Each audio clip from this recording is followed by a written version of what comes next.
Hello, everyone. Real quickly before we get into this week's episode, the latest Kickstarter has launched. This is the Kickstarter for Magic Deeper Secrets, the book that has been eagerly anticipated and that we have referenced a few times. In fact, we talk about it a little bit, a very little bit, in today's episode, which is a discussion about the 3rd and 4th Circle Illusionist spells. If somehow you missed the announcement, you can find a link at the FASA Discord, on the official Earth Dawn page on Facebook. Twitter links have been posted both from the FASA Games account as well as my own. But of course, you can always just go to Kickstarter and search for Magic Deeper Secrets. Unfortunately, because of the way that we named the campaign, searching for just Earth Dawn doesn't do it.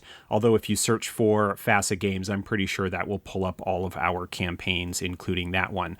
As of this recording, we are already at over $40,000 in funding. So this is after less than 48 hours of the campaign having been live. This is the fastest that any of our campaigns have reached this point. Clearly, this is a book that a lot of people have been looking for.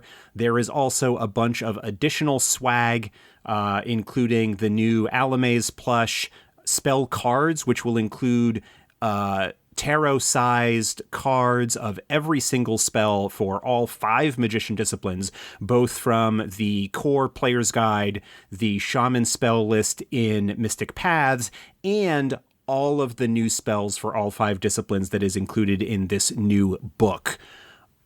So that is definitely something to look at. We've got some other cool things as well. Go over to Kickstarter, search for Magic Deeper Secrets, or search for FASA Games, find the campaign, take a look at what we've got, and back it. Join all of those other folks that are already there, making this campaign a successful one. Thank you so much, everybody. As of this release, Gen Con is 1 week away, well, technically 8 days, but I will already be in Indianapolis 1 week from today, since I am leaving early and we need to get things set up. So if you are in Indianapolis at Gen Con, come and say hello, visit us at the booth. You will actually be able to get a close look at some of the items that are in the new Kickstarter campaign, because we already have manufactured coin sets and plushes and a couple of other things like that. The cards aren't ready yet, but some things are, and so you can take a look at that. All right, I've nattered on long enough. Hope everybody's summer has been good so far. Thank you so much again, and let's get into this week's episode.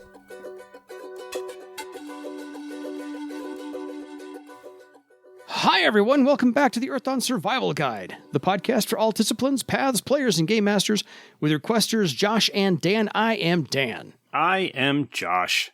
And on today's podcast, we'll be discussing all things thaumaturgical, the illusory edition.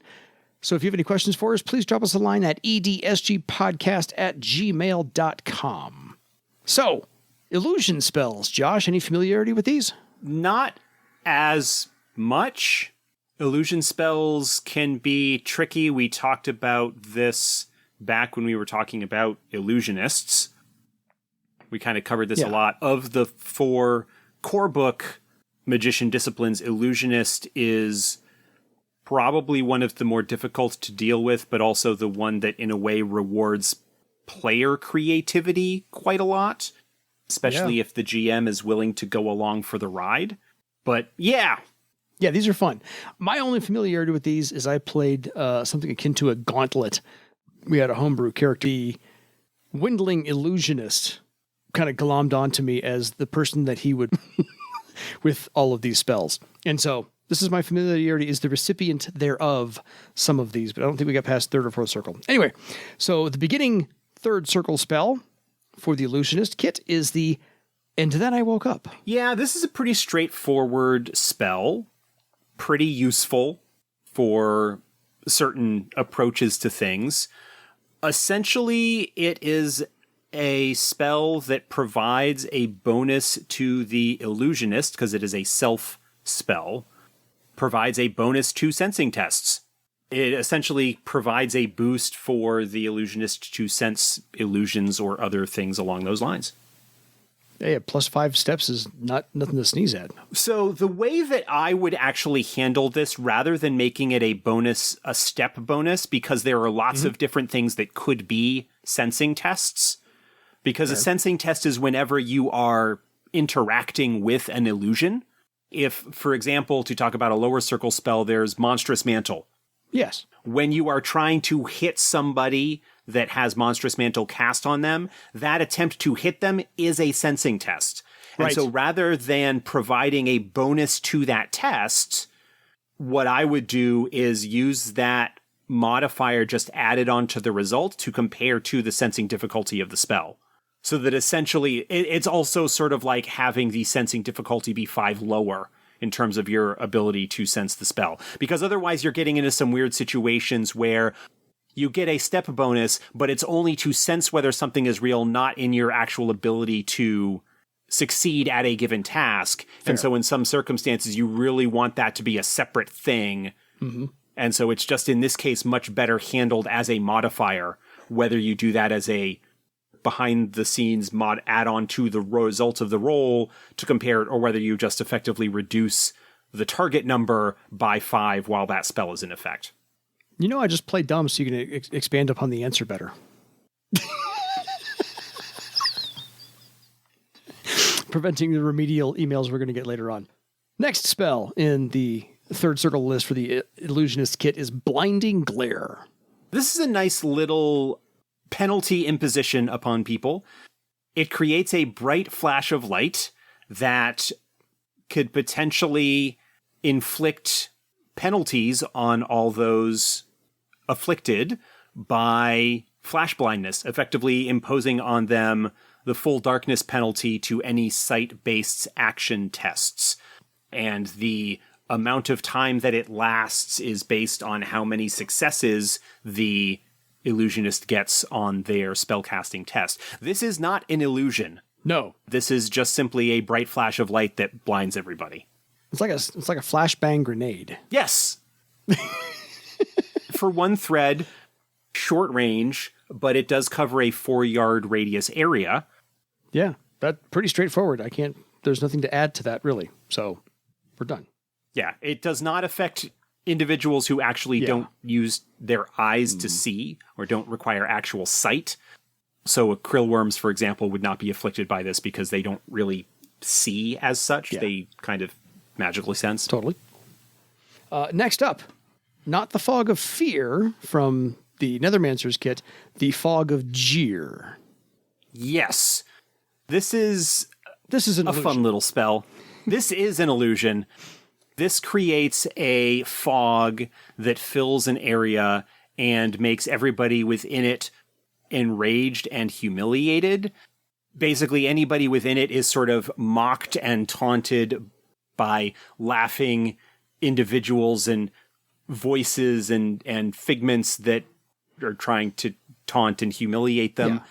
Anybody within the area is affected by it is considered harried, so they suffer those penalties, and must declare the aggressive attack option, even if they're not really receiving any benefit for it, for all actions while within the area of effect. But all actions that they take while within the area are considered to be sensing tests for the purposes of sensing that it is an illusion. Yes. And kudos for using the word jeer, which is not used well enough or plentifully enough in the English language. Well, I think in this case it was pretty easy to use. Yeah. This is a spell that dates back to first edition because of Fog of Fear, and you've got Fog of Jeer. Yes. Seems to be a really appropriate kind of play. This is another example where you have an illusionist spell that is kind of a slant on another discipline's spells in some capacity.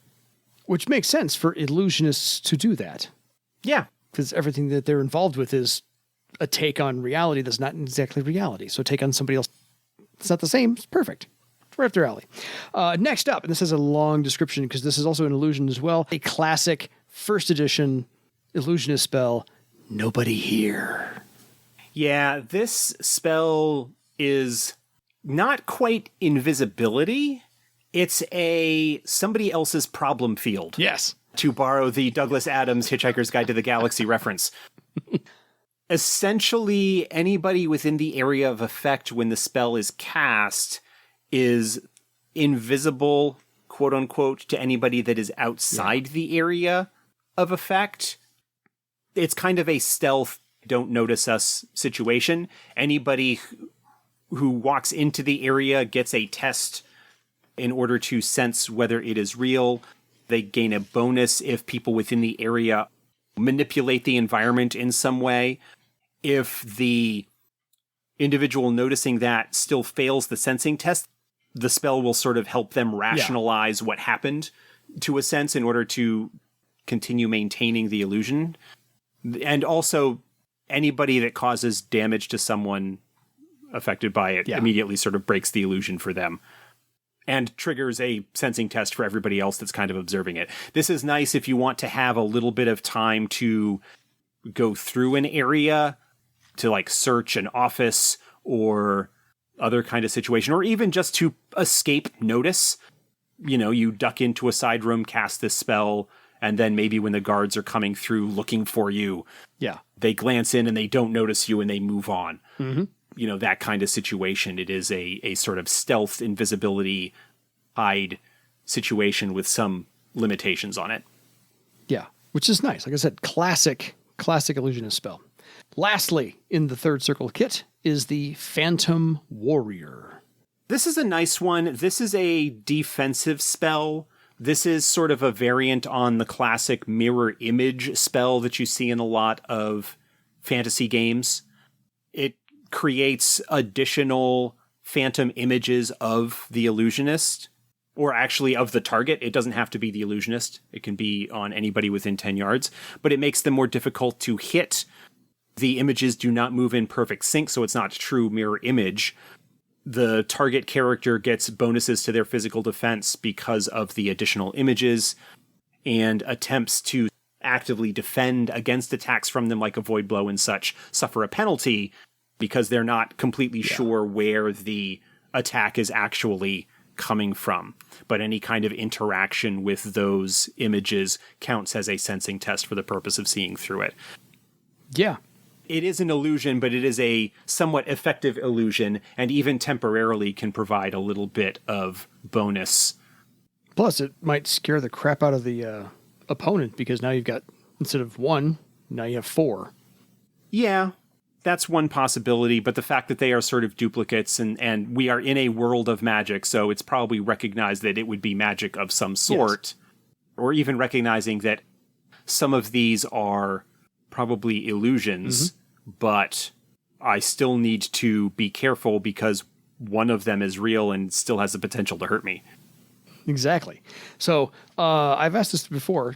Favorite out of the third circle illusionist spells? Phantom Warrior's nice. That one's nice because of the bonuses and enhancement that it can provide to your allies. Blinding Glare is also pretty useful, just in terms of imposing penalties on targets. Always worthwhile. Fog of Jeer is cool. Nobody Here is cool. Those are both kind of pretty flavorful ideas, but I think slightly more restrictive in terms of what they can be used for. And Then I Woke Up is nice, but whether the bonus to sensing tests is going to matter will depend on, are you going to be running into a lot of illusions where you might need that bonus? Fair. So basically Nobody Here is a favorite? No. Okay. I would say probably my top choices out of this would be Phantom Warrior and Blinding Glare. Nobody Here is cool, but if you're not necessarily running a game where that's going to come in handy, then limited less use. So. Yeah. The other two have a little bit broader applicability in terms of what you're going to run into in your typical adventuring campaign. Yeah, because most the other two we've done so far, or the three we've done so far, have like 6 at third circle. This one only has 5 at third circle, but I think it makes up for it because there's 7 at fourth circle, which we will get into now. The beginning fourth circle spell, Clarion Call, which I know you're familiar with because it was in the Legends of Earth Dawn podcast. got used to great Yes. effect at least once. This is a sort of short-term, for lack of a better term, mind control spell.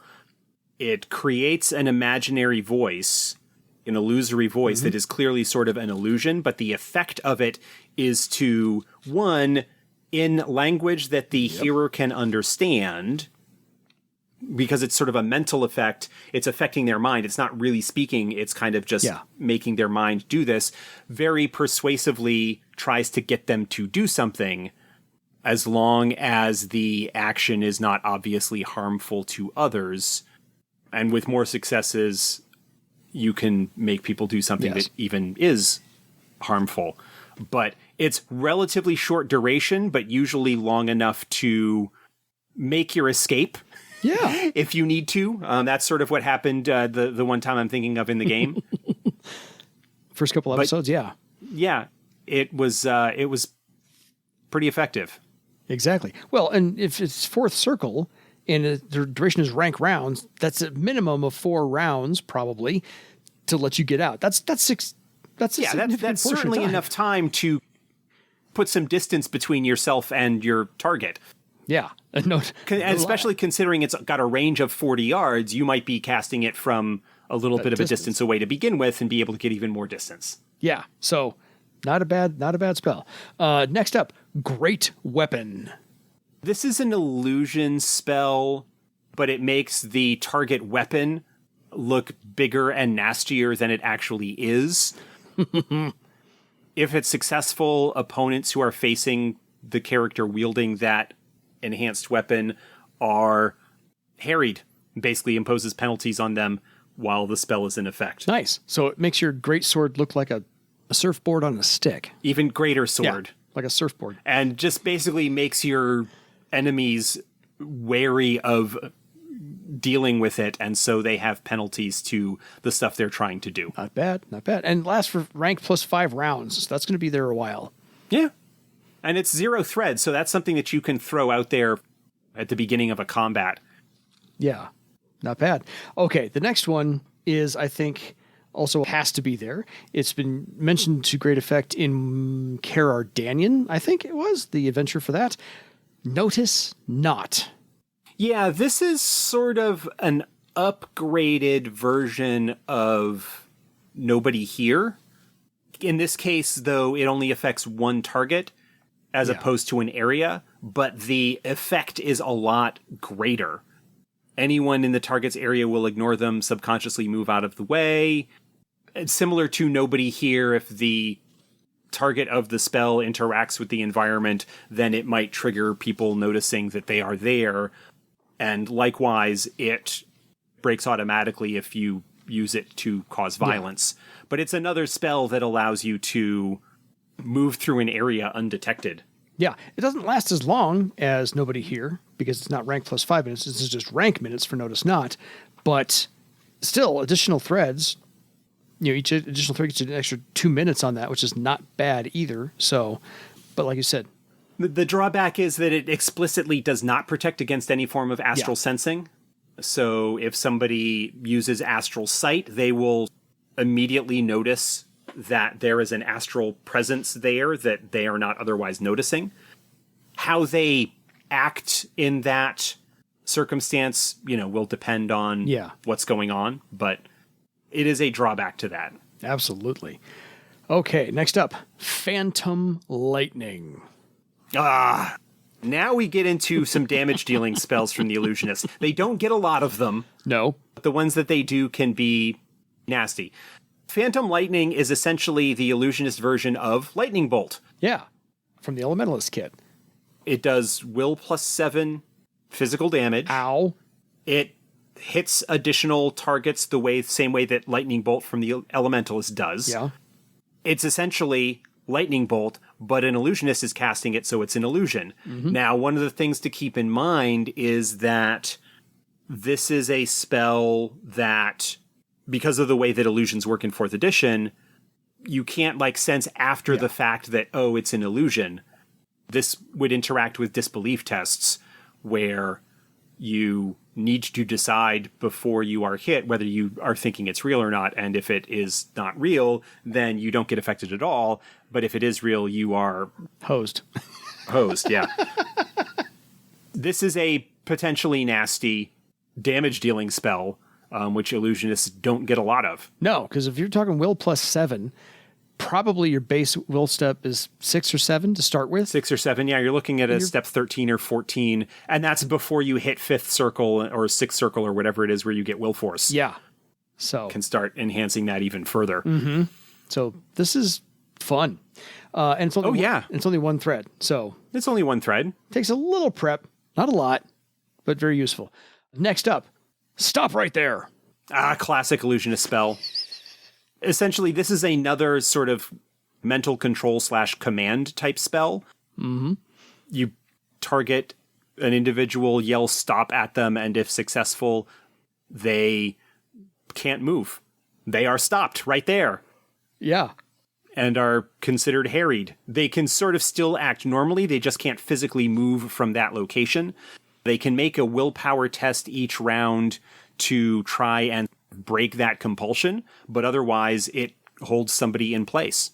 Yeah. It's kind of like the old cartoons. I mean, they don't stop exactly in that position. If they're running up and then stand still. Yeah. Their movement rate is reduced to 0. Yeah. So they can just stand there. They're not going to like freeze in place like the old Bugs Bunny cartoons, but still you get them immobile. You're good to go. So nothing wrong with that. I like the fact that it really doesn't fit into anybody else's kit. It would have to be an illusionist because it's not really an elementalist thing to do or another nature type thing to do.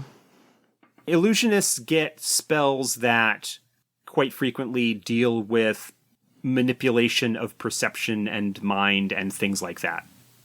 Yeah. So I like it. Second to last, Suffocation. Suffocation is nasty because this is not an illusion. Yeah. There is no way to disbelieve it. It doesn't do a lot of damage, but it does have quite a bit of range and an area effect, so it does affect multiple characters. Those affected lose their breath and start suffocating, are considered harried for all actions except willpower tests, and their movement rate is halved until they move out of the area of effect, and then they actually do suffer mystic damage each round, again, with a willpower test to try and throw off the effects, because it is kind of like a mental compulsion of stop breathing.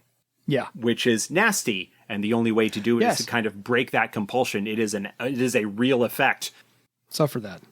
It's a relatively low damage, but the secondary effects of the harried penalty and the movement penalty are really nice, and to be able to throw that out onto a 4-yard radius area of effect, depending on how closely clumped people are, you can hit 3 or 4 characters with this pretty easily.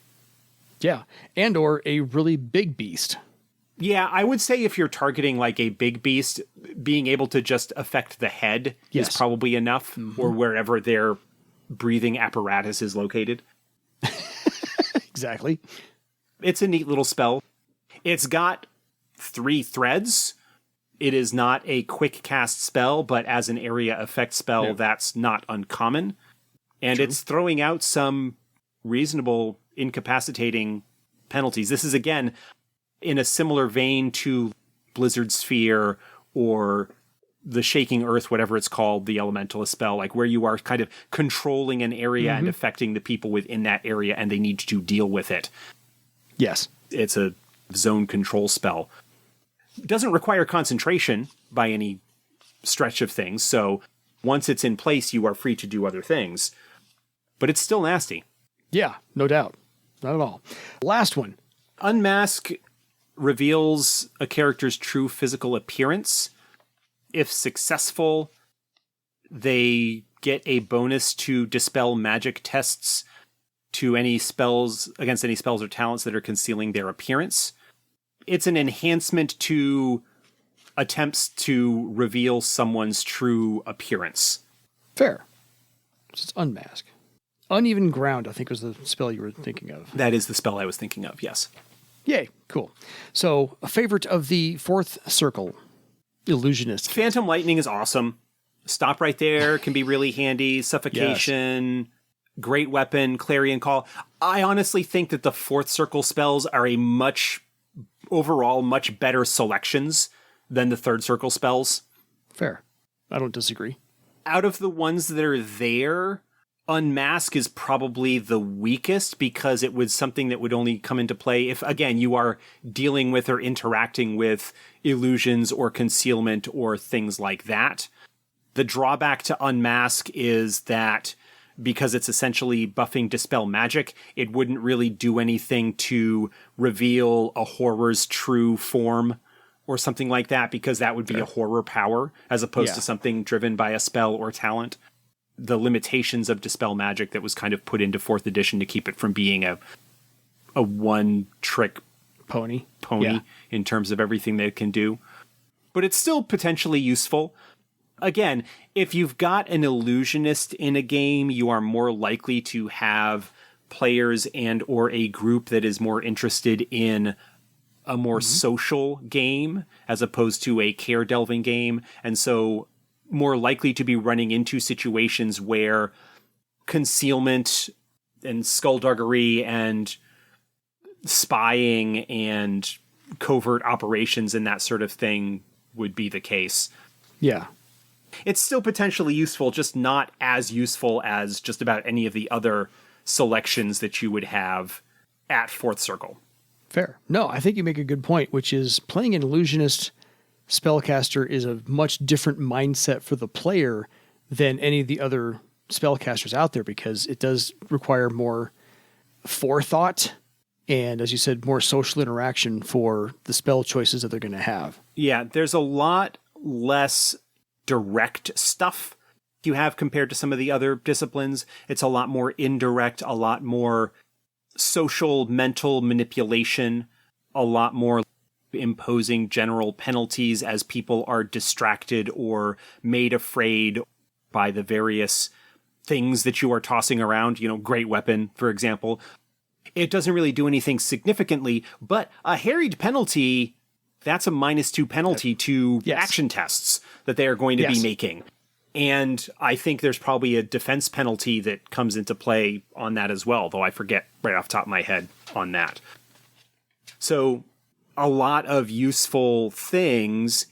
Yes, there's a -2 defense modifier. You're okay. Both for physical and mystic defense. Correct. Those are handy. Those are useful things to do. And while all of the magicians to a certain extent are manipulators and environment shapers as opposed to being blasters and direct damage dealers, not that they can't, because all of them have spells that can do that. The illusionist, more than any of them, sort of epitomizes that idea of shaping the environment and manipulating the opposition, throwing out penalties that will make life easier for your allies. Yeah, and I think there's almost no buffs for the rest of the party in their kit so far. 1st, 2nd, 3rd, and 4th Circle. I don't recall any. The way that the illusionist buffs tend to work, like Great Weapon, yes, it's sort of a buff because you are casting it on one of your allies to make their weapon look more impressive, but the result of that is to penalize the opponent as opposed to providing them a bonus to close combat tests. Although you have, at 1st or 2nd Circle, you've got Monstrous Mantle, which is a fantastic buff spell that the illusionist has. So, you know, there are various things that you can do there, but the illusionist is a really interesting discipline that has some interesting spells, and I can't wait to actually get to delve into all of the new ones that are going to be in Deeper Secrets. Agreed. The ones that sort of Morgan has previewed already are interesting. I haven't looked at a lot of the others in depth, but I know that there are some additional phantom spells, illusionist versions of other discipline spells in the kit there. But yeah, it's really cool. I'm looking forward to that book. I've chosen not to preview them ahead of time on purpose so that I don't color the podcast with anything. I'm like, I don't want to let anything slip out. So when the book releases, we will go further in depth into all of those spells as well. Yeah. So folks, if you have any questions for us, or if you have played an illusionist and used these, you want to have a fun story about exactly how you've used these, please let us know. Your creative use of spells is always welcome here at the podcast. Drop us a line at edsgpodcast@gmail.com. And until next time, stop right there for your legend. Good night, everybody.